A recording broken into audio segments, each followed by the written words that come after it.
everyone, and welcome to Beginnings, the show that asks, where do creative people come from? My name is Andy. I'm the host of the show and a writer and performer based in Los Angeles, California. How are you doing, everyone? Today's the 12th anniversary of the show. Wild, huh? This year is also my 12th anniversary with Naomi. I started Beginnings. 3 months later, I met Naomi. What a wild ride the last 12 years have been. I mean, personally, not bad, right? Globally, ugh. But let's not dwell on that in the 12th anniversary of the show. Yeah, so 12 years ago, I started the show with my then writing partner, Mark, and then we stopped working together. Nothing acrimonious, just, two friends growing in different directions. But, I don't know, I still like doing the show. I still like having these conversations with people. I find them to be meaningful and fulfilling and enjoyable. I hope you do too. And for the 12th anniversary, I could not be more excited to have today's guest, John Linnell of They Might Be Giants. I remember first hearing They Might Be Giants. They played Particle Man in an episode of Tiny Toons when I was a kid, and I was hooked. By the way, if you do not know who John Linnell is, why don't I read you his bio right now? Raised in Lincoln, Massachusetts, musician John Linnell began writing music with his friend John Flansburgh in high school, and after playing in a number of bands, formed They Might Be Giants with Flansburgh in 1982. From 1986's self-titled album to today, the band has released over 50 albums, compilations, and EPs, has won 2 Grammys, and was even nominated for a Tony Award. John hasn't produced a lot of solo work, but his State Songs album is great, and I wish his Roman Songs EP, which is sung entirely in Latin, would have been released in the 90s, so I could have played it in Latin class to the bemusement of my teacher, Mr. Kitsock. I think bemusement is a great word to characterize how he approached me as a student. Hey, senior year, I won Latin Student of the Year. I think Mr. Kitsock liked me, but always kind of regarded me as a weirdo. Anyway, where was I? Most recently, They Might Be Giants have released a 144-page book and album entitled Book, and much like everything else from their 40-year career, it's wonderful. And they will be on tour. They have postponed it because of Omicron, but look for some dates later this year and then into 2023. So yeah, this was a good one. Felt like John and I talked about some stuff maybe he doesn't always get to talk about. I hope you enjoy it. And if you do and you want to check out some other episodes, they're all there online somewhere. If you go to beginningspod.com, you can find where most of them are. For some reason, the RSS feed only allows the last 100 on Apple and some other places. But what I like to do here in the beginning is a little recommended if you like John's music. Maybe you'll like these other guests I've had on. Why recently? Like, say, comedy people like Bill Oakley, the longtime Simpsons writer and showrunner, or Robert Popper, brilliant British comedy writer and performer.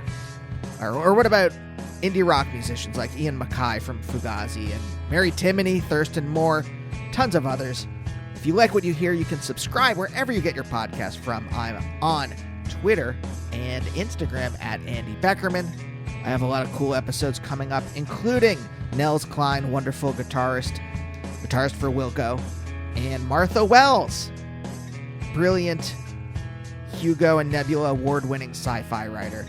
Her books are great. So stay tuned for those, but for now, let's talk to John.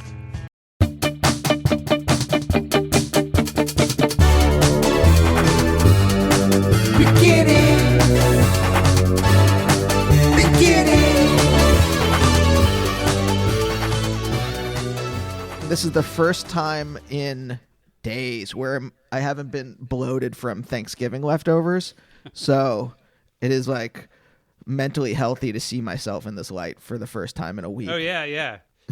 Because you even though your own image is the smaller one on the screen, your eyes still keep getting drawn. Oh, yeah, look, I've got a little bit of food on my mouth there. Well, I spent the year, my wife and I do another podcast together, and she's a stand-up, so we were doing it as a live show online during the quarantine. And just every week, just looking at yourself and seeing, like, I had a tea stain because I didn't want to go to the dentist during the pandemic for obvious reasons. And just like, it just becomes this kind of like idée fixe. And you just keep staring at it. And then it like haunts. It's like the telltale heart. It just haunts you. But don't they make a filter for that on Zoom? Like the tooth whitener filter? I wish, John, I wish that there was, they can soften my appearance, but they can't, like, all the little imperfections that I want to say narcissistic, but more like, self-conscious. Let's say. Self-conscious, too self-aware. I mean, here's something. Obviously I don't know you as a person. I only know you from listening to your music for decades, but did you grow up as this kind of self-aware person? Like, wow, that's a big question. I would say my sense is the answer is to such a broad question is no. I think I don't really know how I come off to other people. Is one way of answering that. I've talked about this with other people. Like, I have a clear idea of what other people look and sound like, but I look in the mirror and I don't really see myself in the same way. I think I'm so accustomed to my own face that I don't know what I look like, in a sense, So I think there's a kind of I'm not sure if that answers your question, but it's an interesting topic to me. It's more of a prompt, really, just to see where we can go. Because I am curious, like, this is the thing that I think about a lot on the show is, like, is this narcissistic or self-aware? Because it's really a question about myself. It's like, how did I become weird is really the kind of thing I'm thinking about. How did I escape, in a certain sense, what I've been calling the beer commercial ideology that I grew up in the 80s? Right. Well, and I guess the other thing you could ask is anybody really like that? And when did you when did you first become aware that you're a weirdo or whatever, however you want to describe it, because I think you the first thing is that as an infant is that you're the entire universe, right? Yeah. And then gradually you kind of realize that there's other people and other stuff out there, and it's not all you. And then at some point, usually by high school, you kind of have the sense that you're not acting in the standard way. And what I've eventually found out was that everybody thinks that. Like that's, when I talk to people I wasn't hanging out with at that time, that they also felt like they were not, they were not the popular kid, or they were not well, some people are the popular kid, and they know that, but they might still feel like, but I'm secretly a weirdo, Yeah, I guess maybe I think about it like this. When I was younger, I was not self-aware, but I did like music and television and films that a lot of other people did not like. Sure. And then at some point, I don't know what the like psychological mechanisms are, but either I internalized that or it was just me and it happened. Like, I don't know what the process is. I don't know if I was just happened to be weird for whatever reason. And right. I was drawn to things that were not, Bon Jovi or whatever was happening in the 80s. Right. Or those things turned me in some way. And I think it's probably mutually reinforcing. Sure. That's my guess. Yeah. And I think there's more subtle versions of that where you could be into Bon Jovi but still feel like you're still not, you're not a regular person in some way. That it's not necessarily about those broad choices. Although certainly a lot of people I know had that experience of like, I don't like the mainstream culture, I don't. So that's a big tell, right? Yeah. The weird thing is that when I was really young, mainstream culture seemed to be very interesting. In the late 60s, the stuff that was being played on AM radio was actually the stuff that I still think is good, And then something happened by the time I was in high school where I hated everything that was popular. Uh-huh. And then it took me a little while, and then I eventually kind of came back around. It's like, well, actually, this stuff is not as toxic as I thought. And it was mainly just that I felt oppressed by it being so ubiquitous, like the Bee Gees and stuff like that when I was in high school was just like so unavoidable. And now I look back and I'm like, oh, it was actually kind of okay. It's just like, it was horrible to have to, be for everybody to be so strongly identified with this crap, I mean, what were the things that in your youth were North Stars for you? Okay. Well, that's an easy one for me. I think John and I get asked this kind of thing a lot. So we kind of know, like, obviously I'm at an age, I was in New York aged 4 when the Beatles arrived. And that was the first thing I was kind of aware of as like, this is the big emergent culture. My older siblings were super excited and the radio was playing She Loves You, Yeah, Yeah, Yeah. And it just seemed like this is what's happening. And there was, like I said, there was no conflict between the mainstream culture and what we considered to be awesome. They seemed to be united, right? Yeah.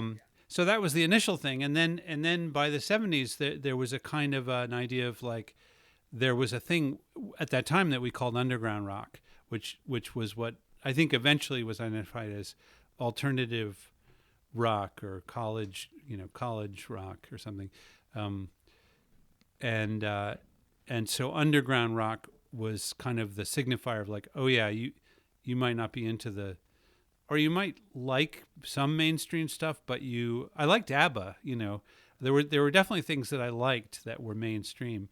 But that there was this kind of notion of, and I think all teenagers do this, where you use the culture to identify yourself, right? Right.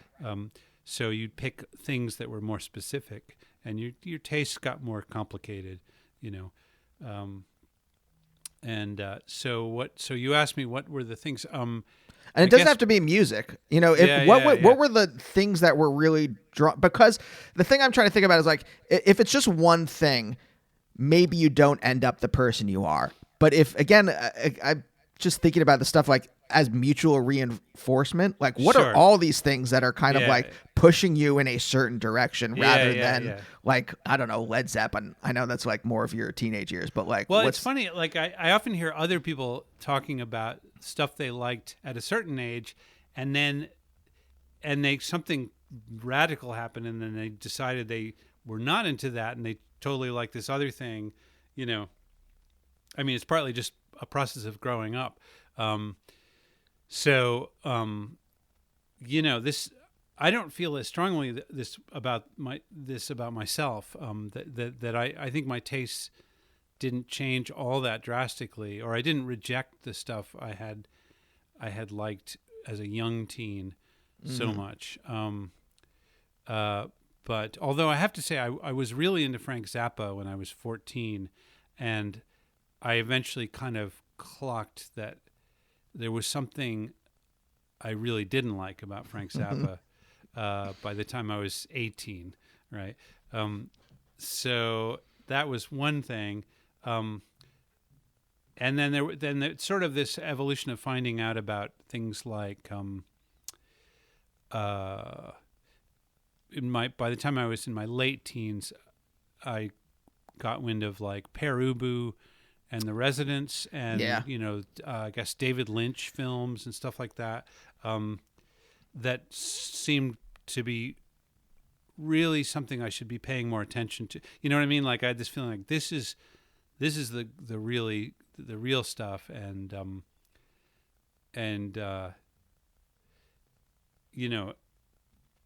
I guess it was really about identifying myself.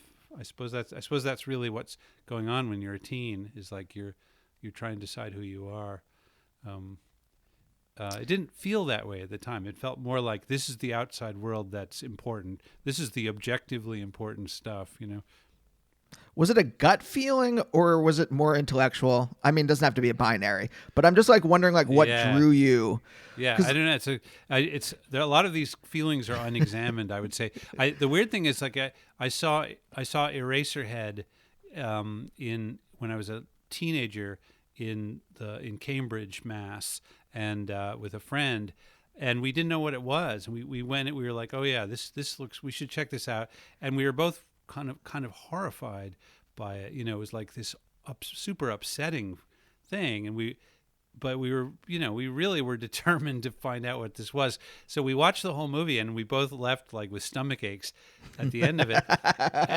and then we went back a week later to watch it again because it was like we got to get to the bottom of this, kind of thing.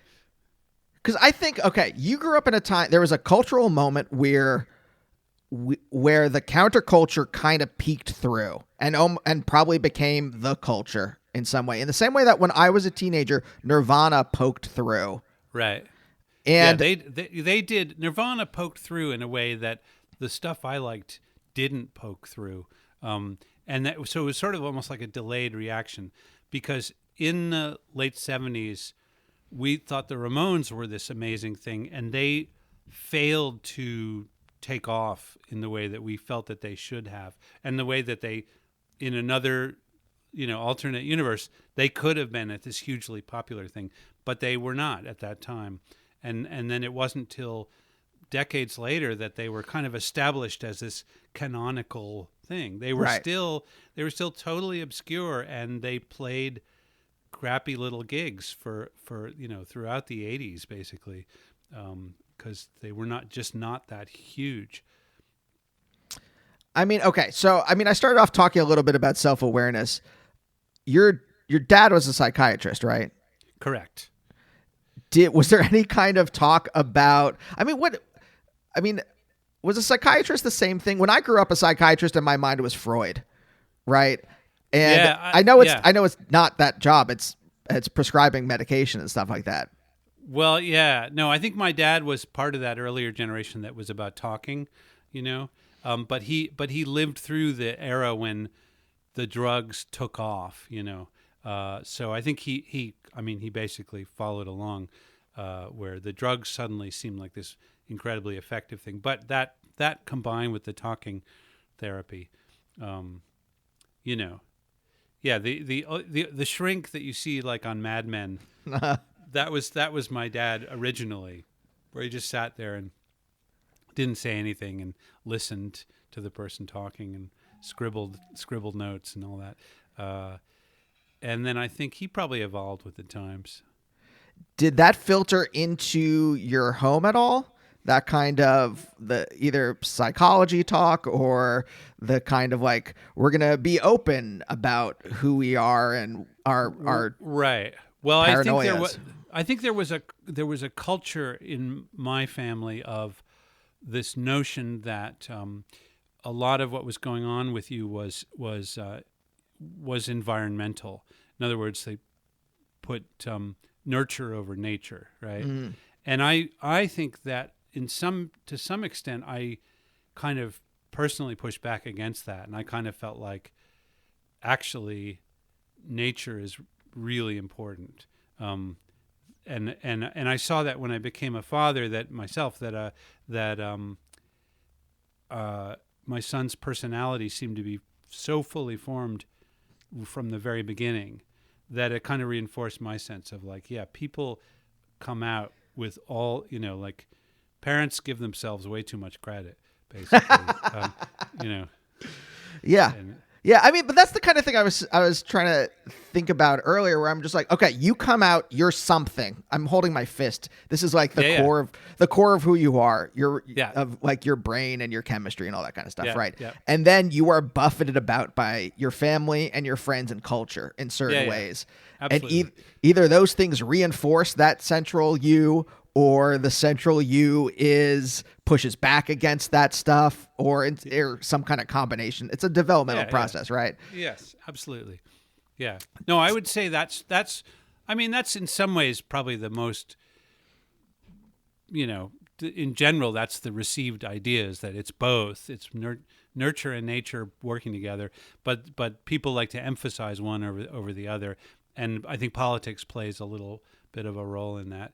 And in my family, there was a kind of a sense of like, if we know enough about somebody, we can fix what's wrong with them. And then I think maybe there was a feeling of disappointment of like, well, maybe not so much. Like people have pretty, or you can maybe reconcile those things that are wrong with you, but you can't change who you are. Mm-hmm. I mean, was it an intellectual household? Yeah, I would say. I mean, sure. Yeah, I think that it's not like we were like walking around reading books, but but I think that my parents were both interested in ideas. So that that was part of my childhood. And John's Flansburgh's father was an architect, and he had some lofty ideas as well, and so there was a sense of like, ideas are important, Like, do you remember an early time when you kind of, so parenthetical, what I think of when I think of like an intellectual household is that it is, giving you kind of like a little peek behind how things actually work at an early age in a way that like maybe you wouldn't have that if your parents weren't, a psychologist or psychiatrist or in academia or something like that. Yeah, right? yeah. I would say for me that like the knock-on effect of that environment was more about not so much. It was actually more about what are you going to do with yourself, and this idea that maybe the sort of the religion of the family was about creativity, this notion, and it was a big thing in the 70s as well. Of course, there was a general feeling of like being obsessed with material things is kind of that had gone too far, and that this sort of there was this notion that we should I mean that there's also this notion that we should explore ourselves, that was very popular, which I think that was already starting to seem a little bit overdone. But the idea of ideas and creativity really stuck with me, certainly, and that comes from that era. That was the zeitgeist. The culture is really important. My mom was very interested in poetry and literature, and that had a big impact on me as well. So yeah, I think, and also where we were, because we were in the suburbs of Boston, so there was this sort of atmosphere in that part of the world where you want to talk about ideas rather than accumulate material stuff, or be interested in status, which were considered like these kind of old hat things that had maybe that had gotten overblown in America after the war, that people had gone all whole hog on this idea of living this materialistic, statusy lifestyle. And I think actually my dad probably felt like he had fallen into that himself as he was growing up, that was the notion. He was interested in ideas, but he was also very interested in living a kind of a materially comfortable life, and and being someone with a certain social status, So in other words, we were busily rejecting all of that when I was growing up. I mean, are both your parents originally from New York? No, they're both from the Midwest. Yeah, my dad grew up actually next door to a seminary that his grandfather was the dean of, and so he talked about it being this religiously heavy place in the 1930s when he was growing up, and he wanted to get away from that, and also that they didn't have any money. Like he grew up sort of impoverished, even though his grandfather was this big shot at the seminary. They still didn't have much, So I think he wanted to escape that. This is in a way why I brought up Mad Men. I think that really spoke to him, because it was about the similar thing of like you can reinvent yourself, and it was exactly the same period, like just before and after World War II, where everything changed in America, where suddenly there was all this money and people could reinvent themselves, right? And this is what my dad did. And then likewise, my mom, her father was a teacher at the University of Illinois, and so they didn't have money, but they were interested in, literature and stuff like that. So that kind of formed the culture of the two of them, I think in some ways, that sort of emerging after World War II into this new world and trying to redefine themselves. Yeah.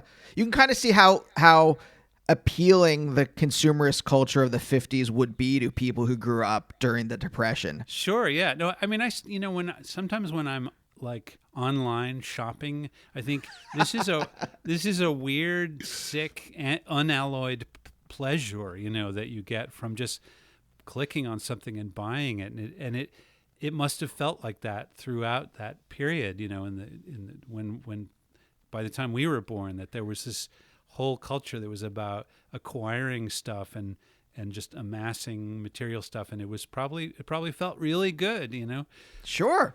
Yeah, I mean, look, I know that when I'm getting something online, whether it's a book or some boxers from Old Navy, who are not a sponsor because I don't have any sponsors, but that there is this kind of feeling in me where I feel like the existential disquiet in my heart, this will settle it in some way. And exactly. I intellectually know it won't, but there's the emotional hope that it will. Well, and it temporarily does, right? There's a moment where you feel like you're excited about. I have to say, I buy something and then I look at things that I've already bought online because I want to reproduce that weird pleasure that I got from buying a thing, But I mean, for me, I'm such a cheapskate that I try and just buy stuff that doesn't cost anything, and sometimes that works. It's the same feeling. Like, I realized this in the last couple years. I started to achieve the things I wanted to do when I got into comedy and TV writing, and as I started to achieve them, I found that the work is meaningful, but that every achievement, there's a brief feeling of joy and then it goes away. And I'm like, oh, the accolades, they didn't do the thing I thought they would do. Yeah, sure. Absolutely. Yeah. I will say, I don't actually even I've said this before. I don't really even like working that much, but I do it because I know I'll have that moment of feeling satisfied at the end of it. Yeah. That's really the payoff is when you finish, and it's not even so much about accolades, although that does play a role, but that almost feels like secondary to just this weird glow of having put the thing together and then it takes on a life of its own. You whether it's, in my case, a song, that it's a thing that suddenly feels like it can stand up on its own, and you're like, my child, and then then you get distracted by some other thing. Do you get this from songwriting where in some way there's again this little bit of hope that when I write songs, which are not very often these days, but I used to be in a indie band, that I'm going to make there's going to be some happy accident in there. I'm going to surprise myself. It's the same thing when I'm script writing, right? Yeah. And that's the thing that kind of keeps me moving. Oh, that's in a way the whole idea is that you want something magical to happen, that you weren't planning out or that wasn't expected, and it can even be sort of wrong, Yes. There's something like that's wrong or broken happens, and you're like, oh my God, this is so amazing, and then you feel like I don't even want to have to defend this, Mm-hmm. It's just some completely nutso wrong thing, but you you feel like it's kind of a miracle. I mean, this is the dumb version, but I mean, I used to write terrible sketches, but sometimes there would be a typo in there and the typo would make me laugh, so I would just leave it in. The typo wouldn't even be picked up by the audience people hearing. Right, exactly. It wasn't part of it. It was just a personal Easter egg for yourself kind of thing. Okay, so wait, your parents are part of this kind of like consumer culture of the 50s. You're born at the very tail end of that, right? I guess so. Yeah, I was born in 1959, so maybe it was really in the middle of it. It wasn't, I think, until the mid 1960s that the culture swerved, fully. That there was a sense of like, oh yeah, consumerism, Vietnam, Nixon, all this stuff turns out to be bad, and what we really need to do is go to a hippie commune. Not that my parents did this; they were actually a little too far along to fully capitulate to that. Although I know people whose parents did do that. They went up to the hog farm in upstate New York, and the kids who were raised in that environment became way more conservative than their parents, interestingly. But and saying that, like my parents were probably unusually not interested in material, in consumerism and all that. But from our perspective now, you go back and my dad had a boat, for example. It was they were fully on board with the general idea of it. I mean, how old were you when you moved from New York to Massachusetts? Oh, good question.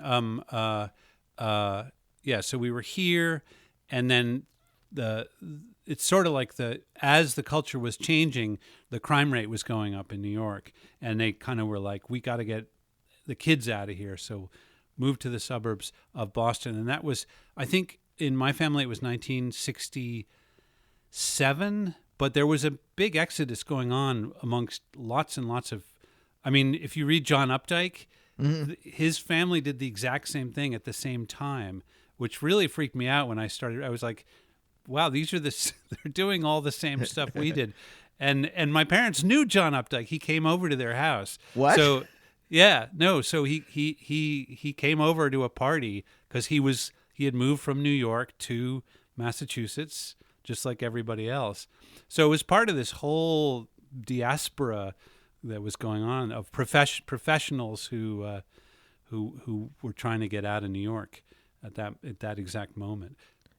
I mean, did the move matter to you? Because you were about 8 years old, right? Yeah, I was 8. Was it a big deal? Yeah, it was a huge deal. Because even as young and as out of it as I was, when I got to Lincoln, Massachusetts, which is where we moved to, I don't remember this, but apparently I came home from the first day of school and told my mom that my clothes were all wrong. That because I was wearing like a Brooks Brothers jacket and brown shoes, which is what I had worn to school in New York, and everybody was like, "Hey, weirdo," Oh no! Like, I was dressed like a total alien, and so from that point on, I wore sneakers, blue jeans, basically what I wear now. Like I kind of switched my whole wardrobe and I haven't changed since then.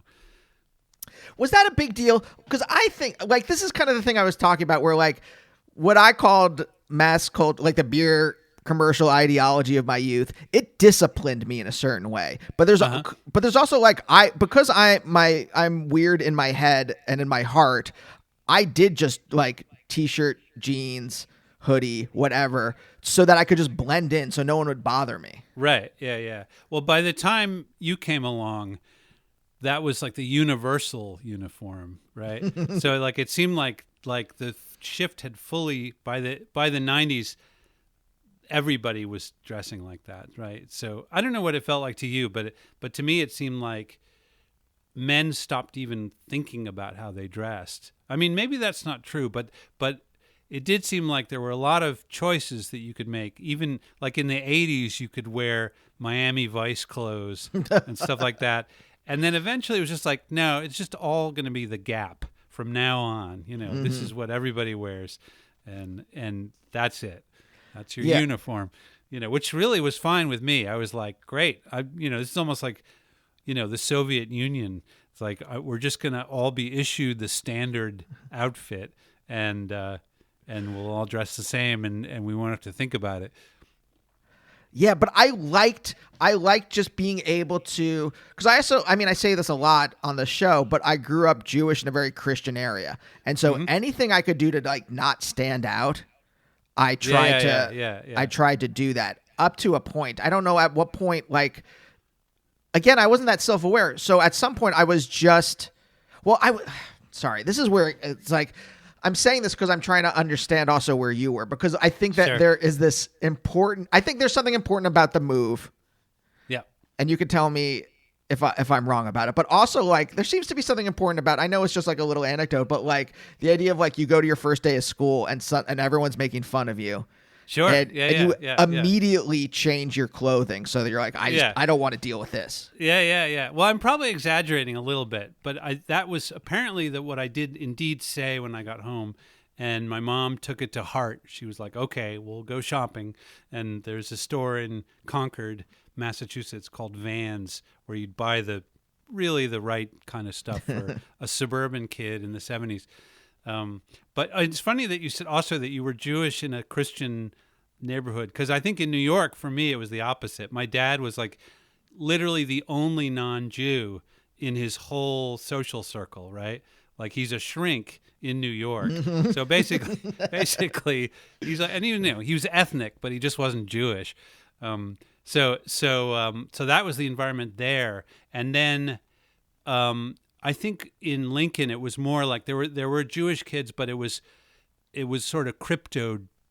The ethnic people were more like crypto ethnic. Yeah. It was much more smoothed out.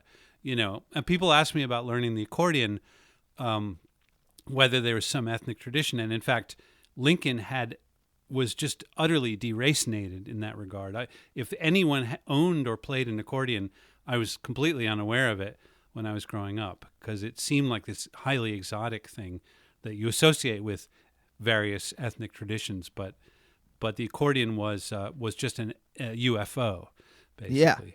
Yeah. Because so here's the other thing that the other part of this puzzle, again, just from talking for a half hour or so, that I'm trying to put together, is that so you have the kind of like the consumer culture kind of just like run out of gas in the 70s. And people start looking inwards, and your you said that was how your parents kind of moved. And I'm wondering if you clocked that when you were a kid, if you saw that, and if it affected you in any way to see your parent, like, did they change? Like, did they overtly change? I think I wasn't 100% clued in when it was happening, and it was more like after the fact, and hearing my dad talking about, saying, oh yeah, well, we were much more into status-y stuff when I was younger, and we changed our minds, So he told me, he was kind of reporting that was the vibe for him. And I don't know if my mom was exactly on the same track. I think she was always a little bit removed from that stuff and more kind of interested in these kind of more high-minded things, I mean, she was a little bit intimidating for us because she was holding everybody to a standard of, that we were supposed to speak with good grammar and stuff like that. And and obviously the general culture didn't care as much, Yeah. So, I get it. My mom was an English teacher before she retired. Yeah. Okay. So, yeah. I was not allowed to say ain't. There was a lot of stuff that. Oh, yeah. Well, my mom actually had a rap about, she was like, ain't is not incorrect. It just means am not. So she was very specific. You can say I ain't, but you just can't say you ain't. That's incorrect, What? Okay. So the other thing I'm kind of thinking of, like, did your father being a psychiatrist and all, did you guys talk about your emotions when you were younger? Yeah, not so much. Not really. I mean, I generally still don't. I feel like maybe that's just part of my personality, but I think that the notion maybe was more like that my dad was interested in talking about people's relationships and people's psychology, and it was not so much about their emotions. Actually, it was more about like how they got to be the way they were, and he was very interested in sort of this mechanical idea of development, like, how does a brain develop, and he was interested in infant psychological development, stuff like that, and it was very theory laden. He wanted to write like a great work about development. That was really his topic, and I don't think he was even particularly outgoing about his emotions so much, but he was very interested in dreams and what they symbolize. So maybe in some ways like a classic Freudian. Mm-hmm. I mean, did you talk about dreams with him a lot as a kid, or occasionally? Yeah, once in a while. Yeah, I mean, he knew it was like it's not cool to analyze your kids. That was supposed to be off limits. But I think we kind of felt like maybe he's doing it anyway. We're just, Well, you can't help it sometimes. You probably can't help it. Yeah, exactly. I say that not as a parent, so I have no idea. But I'm just kind of trying to get a picture, or a more complete picture of like, your kind of day-to-day life as a child. Sure. Through, again, you can tell me how wrong this is or right, but like through this move, right? Where did you live in New York? We lived on the Upper East Side, so on 86th Street. So, it was like the hotbed of all that stuff. Yeah. Like, and then, and then we moved to this very, very leafy suburb. We were basically surrounded by woods where we were, although we were almost right in the center of town. But it was, it was a very, very green place. A lot of kind of colonial houses, like super 200, 300-year-old houses. Of course, we lived in a weird, much more modern, kind of a ugly house. And Flansburgh, actually, his father designed the house that he lived in. So he had a really modern house that was like kind of an amazing, fresh off the academic, I mean, just a beautiful, interesting house. Like one of the ones with like kind of like slanted roof, modern with glass and everything. I mean, like a flat roof here and then a slanted roof here. Like that's what I think of, what like 70s modernist. Yeah, no, that was a different kind of thing, and his thing was more like the Mies van der Rohe thing of all flat roof. Like it was one level, and it was all flat, and then there was actually an underground tunnel, poured concrete tunnel that went to a garage, so you could walk underground to the garage, and the house is still there. It's like definitely a kind of it might even be like a landmarked house by now, and it was it was all glass all the way around, and very, very cool. I love that. I always wanted a secret passageway. I don't know why. I don't know what it is. I never thought about it, but I've always wanted a secret passageway. Sure. Absolutely. Yeah. Why not? So, did you feel like you fit in when you lived in New York? I don't know. I think I didn't have a sense of whether or not I fit in, and that was probably the closest thing to.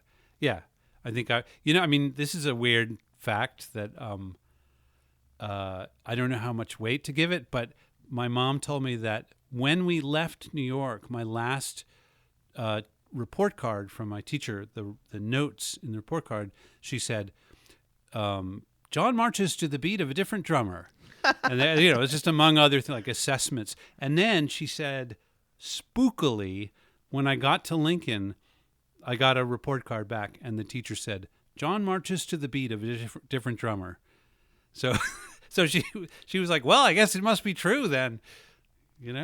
Okay, so then you, in some way, your personality, like we said before, there was this core of you marching to the beat of your own drummer, right? Apparently, yeah. And then, was this reinforced at home? Did your parents just let you march to whatever beat you wanted? Well, I think there were expectations, but I had an older brother and sister who had problems that were. My older brother became schizophrenic by the time he was in his late teens, and my older sister was kind of unhappy generally, so I was kind of under the radar, I think, actually, as far as they were concerned. I seemed to be okay. So I think by the time I came along, they were sort of like, well, we have to obviously focus our attention on these two, and John's going to do whatever he's doing, and he seems happy, right? So that was good for me, actually. I felt like I didn't want to be scrutinized particularly. Yeah, I think you just need enough boundaries to not go off and live in the forest or something like that, but not so strict that they discipline away that core of you or make you or give you some kind of like you're ashamed of that core of you or whatever. Yeah. No, I think that's right. Yeah, you want to instill this notion in your kids that the real them is actually okay, and that's it's a hard thing to get to, but yeah. Well, it's tough, and I think that's kind of what I'm pushing towards with these questions is what allows you as you become an adult to keep marching to the beat of your own drummer, as opposed to being like, well, I guess I should get a job in accounting or whatever, Yeah. Not that there's anything wrong. I'm not trying to say that it's a bad thing, but you didn't. And so I'm kind of curious about the reasons why that didn't happen. Yeah. I don't have this. I don't have a brilliant answer. And I don't have anything to compare it to, I love the fact that this interview is not about music at all. This is really unusual, actually. Because you haven't asked what my musical influences are yet, or I probably won't unless we run out of stuff to talk about. You could. I'm used to it, or where do I get my ideas for songs? But I mean, look. This is the thing: is that I've been making things. Professionally for about 10 years now, so I kind of know how the process goes. I mean, I know what it is for me, and I'm like, it can't be so wholly different for other people. So right. It's not fair enough. Yeah. Where do my ideas come from? I don't know. I'm talking to someone and something makes me laugh, and I'm like, oh, that could be an idea. Have you watched the Beatles documentary yet? Not yet. Are you interested in that? I am. Well, that's the thing. Yeah. The Beatles. I was reading something last night about you, where some interview where you were talking about being obsessed with harmony and melody. Sure. And I thought about. I'm like, oh well, of course, because the Beatles were such a huge cultural force. Yeah. Although people took different things away, and there were a lot of, for example, John Lennon fans who just liked the fact that he was screaming his soul out, and that so it really didn't have that much to do with melody and harmony. It was just this idea of this expulsive, emotional person.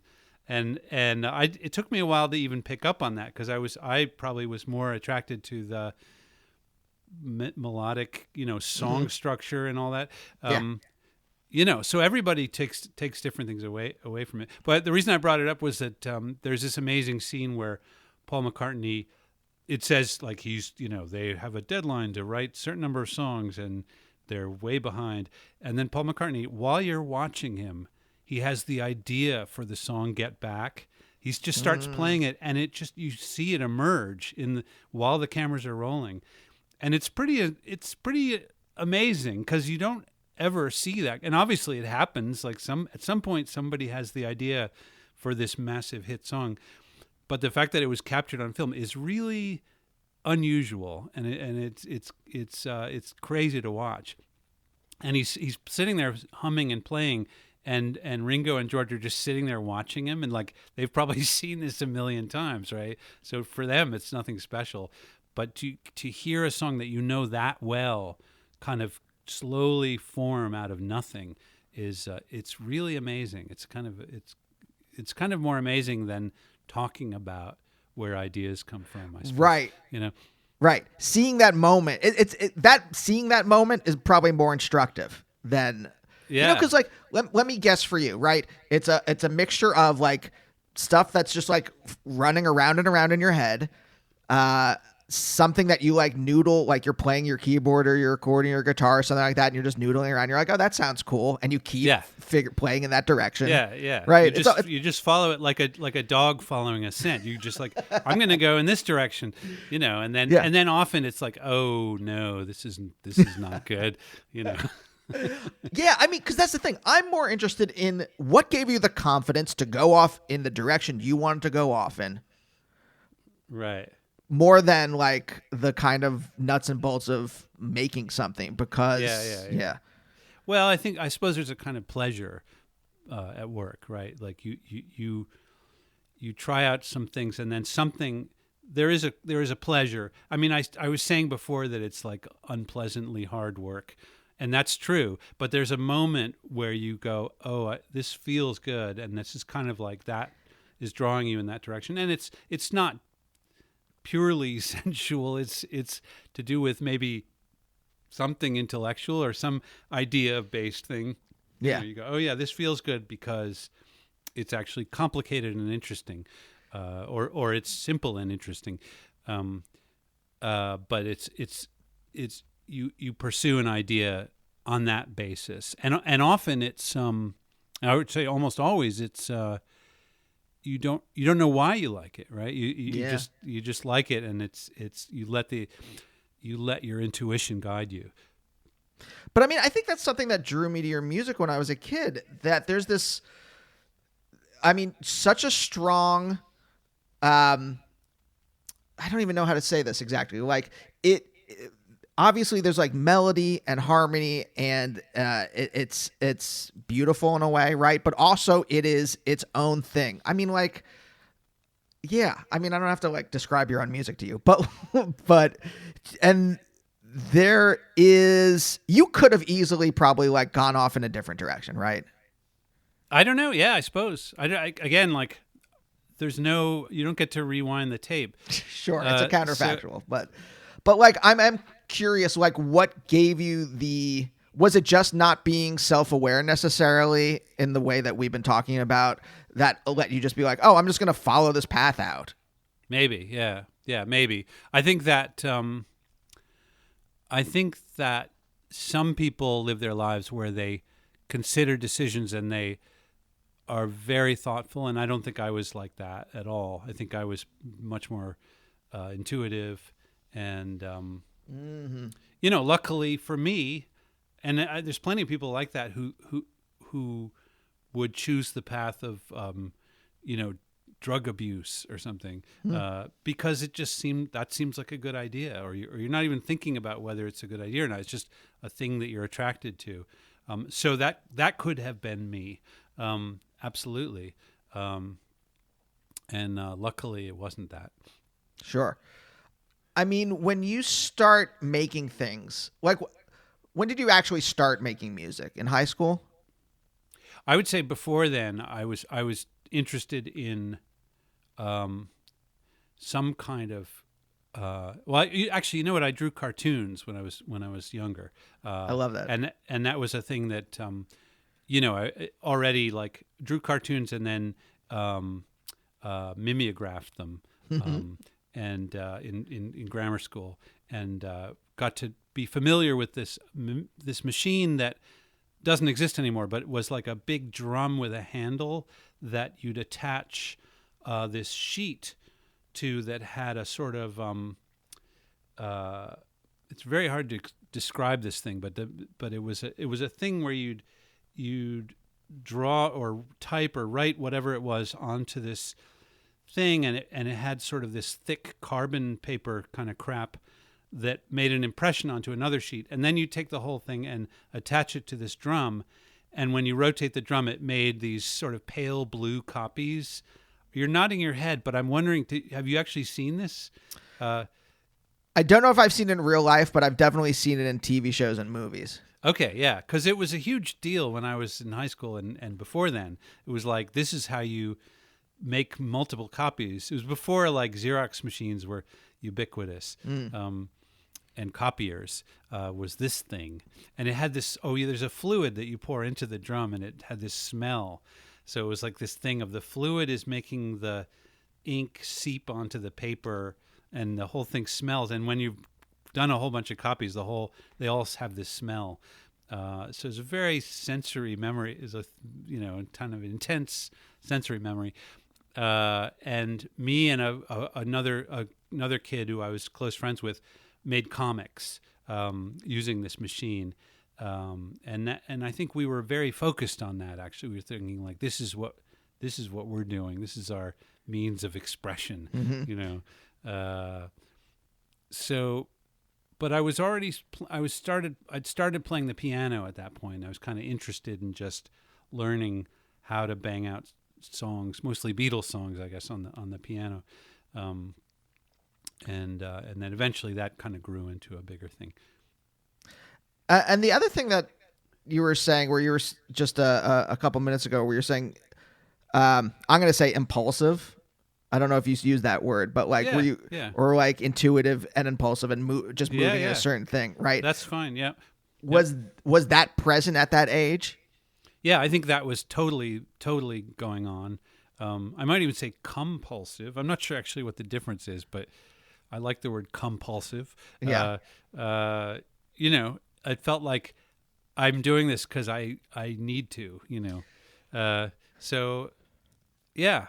And also that the sort of the culture was not actually discouraging. It was like, my friend and I made these comics and everybody liked them, so it was like, oh, this is a win-win. Like we want to do this and somebody else is interested. So that was fun. I mean, as you became a teenager and then into your like 20s, was there anyone, either your family or maybe, people in your life that were like, well, you have to go get a normal job and go, settle down? And it's weird. I feel bad in a way that I tend to say this to. I don't think we've used the word normal job, but I do sort of have this rap for my own son of like, you should take care of yourself, and probably getting a job is the way to do that. And I feel sort of like there's something unpleasant about, because I was never really. Maybe it was just like it was assumed that of course you need to get a job, so maybe there wasn't really a question about it. And in my case, like I wanted the money, I wanted to like, sure. I wanted to have spending money. So, but it wasn't what I wasn't careering in terms of my those kinds of jobs. Like I was sort of more like, well, what's a good way to make enough money so that I can eat and pay rent and stuff. And it wasn't like, what is this going to build up to? I was probably not very ambitious in that regard. And I have to credit John Flansburgh. He was sort of more thinking, how do we build this up? How do we kind of take this project and make it into something that's sustainable? And he was always more thoughtful than I was about that stuff. But it wasn't unappealing, right? You still, even if you weren't the propulsion or the engine or whatever, right? You were like, oh yeah, that's the thing I want to do. Yeah. I mean, absolutely. I think I knew that I wanted to do creative work, and maybe there was a sense of like, it's a little bit, the thought of like kind of careering was sort of unpleasant. Yeah. I mean, this actually was probably generally much more popular idea when I was growing up, that if you wanted to be an artist, you had to be doing it for the right reasons, And this was, I'm sure, reinforced by my parents by this time, that they were like, an artist doesn't do it for the money, right? I think that they felt that way by the time I kind of naturally took to that idea as well, that like you don't, if you're motivated by money, then that's going to corrupt what you're doing. I've been talking about this with people recently because this idea is not at all popular anymore, you know.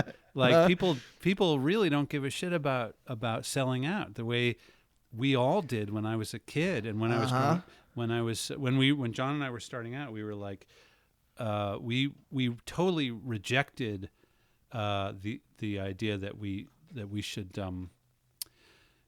try and cash out and try and make money through. We completely avoided doing commercial work until we'd been at it for probably 15 years, and then once we kind of started doing that, we're like, oh yeah, we're still us, we can do commercials for donuts, and we're still us, Yeah, I remember growing up in that it was so omnipresent. You do not sell out, and That's it was such a strong thing.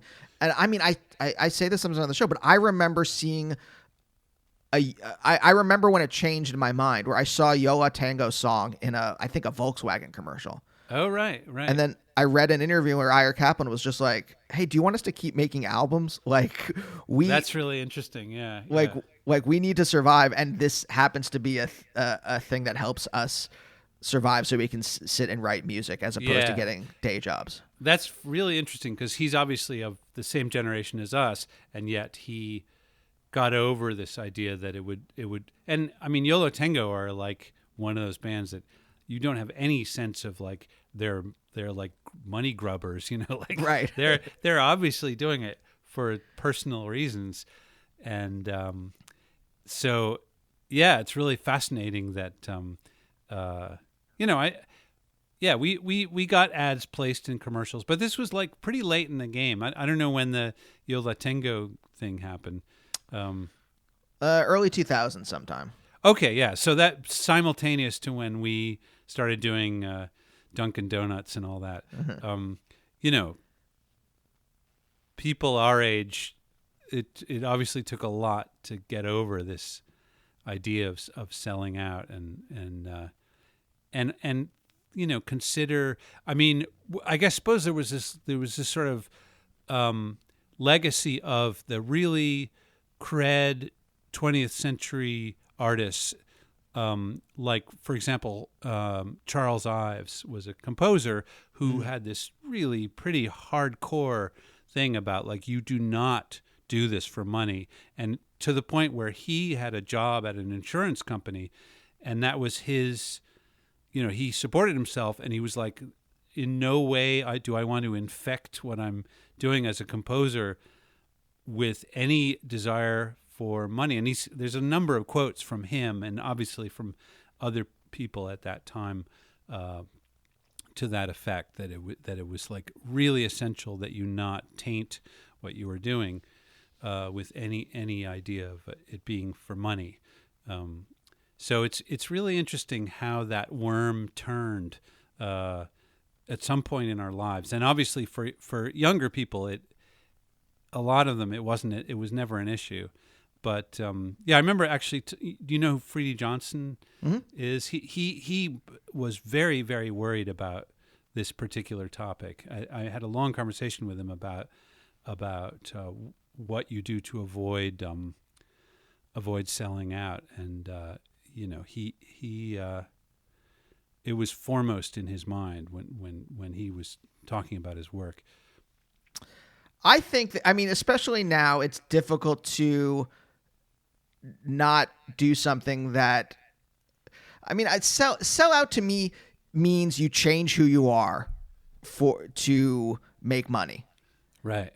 And as long as you don't change who you are, I think, obviously there's going to be pitfalls and things to deal with. Well, and also, how do you know? I mean, there are people like Charles Ives who would argue that the moment you do something for money, you've already changed who you are. That's already, it just inevitably corrupts you. But like obviously,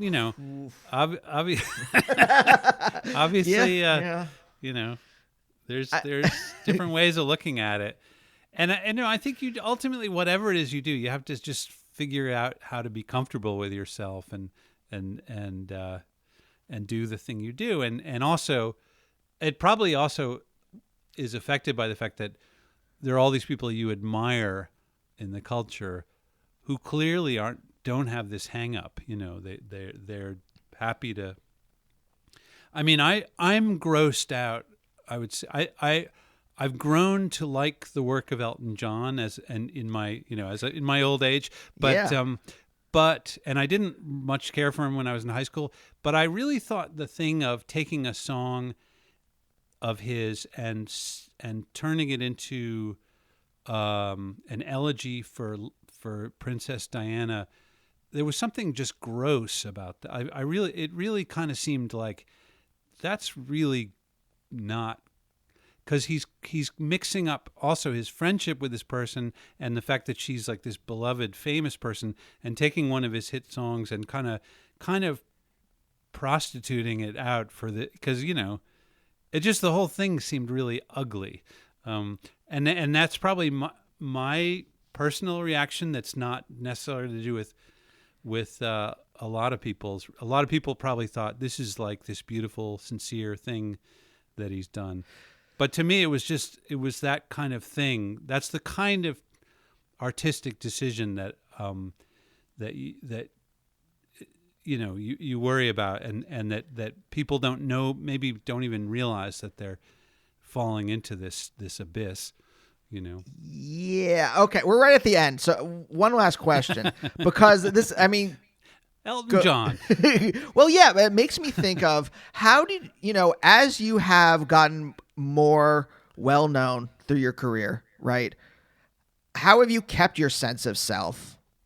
Right. As opposed to, like, because to me, Elton John doing that just means he's not self-aware anymore. And I've been up close to enough famous people at this point where I'm like, oh, you're just no longer, if you were ever self-aware, you're no longer self-aware of what you're doing. But see, that's the problem. I think there's no objective way to know. And you simply, it's this also the same problem of like not knowing when you've stop doing good work, just in general. Like you can't know unless everyone is shouting it at you. There's no way to know, and you kind of have to accept that. In other words, you just keep doing what you think is right, but you could be making that mistake. You could be doing mediocre work, and maybe you don't have the right kind of friends who would let who would say like, your last 4 albums kind of sucked, and you should just stop. Jeez. I mean, think about all the other artists that who it's just very, very common for people to lose their edge. Yeah, right? but there's something about you, right? Because you have been making good albums for the entirety of your career. Right? Thank you. That's what I was fishing for. Thank you for saying that. But that is the thing. So have you thought about what is the thing that's allowed you to be, if not self-aware, whatever, stay following, again, I'll say it, but like following the beat of your own drummer still, as opposed to whatever the counterfactual could be? I don't know. I don't know the answer. I like doing this, and I really like working with John Flansburgh and the other guys in the band. So it almost doesn't matter. Like, I kind of have to just resign myself to the fact that if there's somebody out there who thinks we're a huge disappointment, I can't take that on. I mean, unless they start, really like pounding at my door saying like, stop, no. I just, I like doing it. I like the whole process, and I look forward to going out on the road next year. Yeah. So maybe in some way, like ensconcing yourself in just creating has maybe allowed you in some way. Yeah. Yeah. No, it's still fun. So that's all we can work with, basically. Like, that's true for everybody, right? Yeah, like you don't know if you're, you can win awards and people can be applauding and stuff, and there still could be somebody in the back who's like, this is terrible. Yeah, and you just have to, like, my wife, I mean, it's driving her nuts. She has a stand-up special coming out on Netflix at the end of the year, and she is the anxiety over like how it might be. Yeah. And I keep trying to tell her, I'm like, look, you killed it. I watched the live show. You destroyed it. It's just you can't control the rest of the stuff. You can just like make good things and then just have to like divorce yourself from everything else. Although it's good to try harder. I think there's nothing wrong with that. You know, so she's got the right impulse, which is keep her standards up, What's your wife's name? Naomi Ekparagon. Excellent. Yeah. So keep an eye out for her, and we'll be sternly critical if she doesn't live up to please our high standards. Yeah, please tweet at her. She will love that. She loves that. John, thank you so much. I can't say because I'm terrible at compliments just how much your music has meant to me. Oh, that's really nice. Well, I got to tell you, this is a unique interview that we've had today, because I feel like I'm so used to a standard way of talking about everything, and this was much more like a therapy session, and I don't know whether I should be concerned or delighted, but both. yes. And we'll see you next time. Bye. Bye, oh bye, oh bye, oh bye, oh bye, oh bye, oh bye, oh bye, oh bye.